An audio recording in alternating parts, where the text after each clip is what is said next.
السلام علیکم ورحمۃ اللہ وبرکاتہ۔ دوستو، اولاد کی تربیت کے لیے تین چیزیں بہت ہی اہم ہیں۔ آج کے زمانے میں کون نہیں چاہتا کہ میری اولاد صحیح رہے، میری اولاد کی تربیت صحیح ہو، ان کی پرورش صحیح ہو، میری اولاد اچھی بنے۔ آج کے زمانے میں کون نہیں چاہتا؟ ہر کسی کو اس بات کی فکر ہے کہ میری اولاد کی تربیت صحیح ہو، میری اولاد فرما بردار بنے۔ تو ہماری اولاد کی تربیت کے لیے تین چیزیں ہمیں کرنی ہیں۔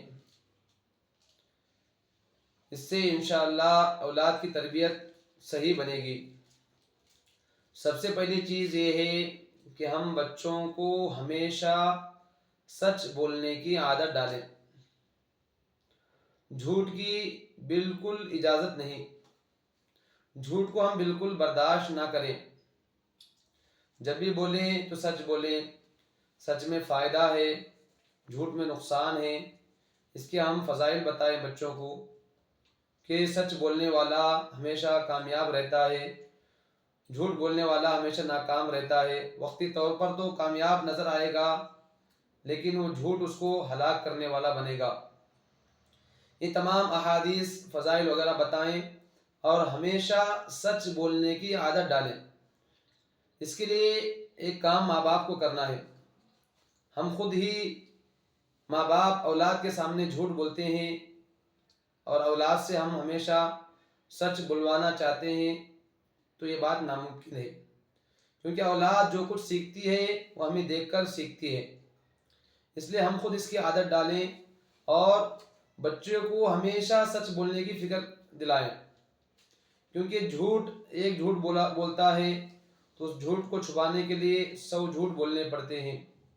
نبی علیہ السلام نے فرمایا کہ مومن سب کچھ ہو سکتا ہے لیکن جھوٹا نہیں ہو سکتا۔ اس لیے جھوٹ سے ہم پرہیز کرائیں، سچ بلوائیں۔ ایک چیز ہے۔ دوسری چیز، ہم اپنے اولاد کو 5 وقت کی نماز کی پابندی کرائیں۔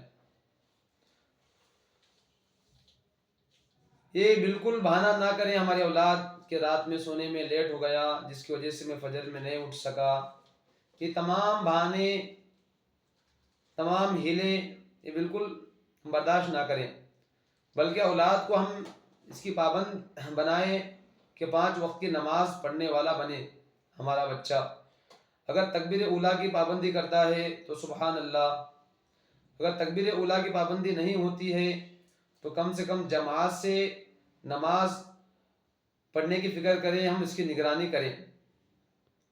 اگر بچہ 5 وقت کی نماز کی پابندی کرتا ہے تو اس کی زندگی کا شیڈول بھی بڑی آسانی سے تیار ہو جاتا ہے، اس کی زندگی ترتیب پر آتی ہے، اس کی زندگی کے اوقات غلط جگہوں میں خرچ نہیں ہوتے بلکہ صحیح جگہوں میں اس کا وقت صرف ہوتا ہے۔ 5 وقت کی نماز کی ہم پابندی کرائیں۔ دوسری چیز ہے تربیت اولاد کے لیے۔ تیسری چیز اولاد کی تربیت کے لیے کہ ہم اپنے بچوں کے اندر اس بات کی عظمت ڈالیں کہ ہمارے بچے بڑوں کی خدمت کرنے والے بنیں، کہ بڑوں کی خدمت سے یہ فائدے ہیں، یہ اللہ تعالیٰ اجر دیتے ہیں کہ ہمارے بچے بڑوں کی خدمت سے بالکل جی نہ چرائیں کہ ہم کیوں کام کریں، ہم کیوں ان کی خدمت کریں، ہم کیوں ان کا سہارا بنیں۔ یہ باتیں ہمارے بچوں کے ذہن میں بالکل نہ آئیں، بلکہ ہم اس کی عظمت، اس کے فضائل، اس کی بڑائی ہم بتائیں کہ بڑوں کی خدمت کرنی چاہیے، بڑوں کا سہارا بننی چاہیے، ماں باپ کی خدمت کرنی چاہیے، چھوٹے بڑوں کی خدمت کرنی چاہیے۔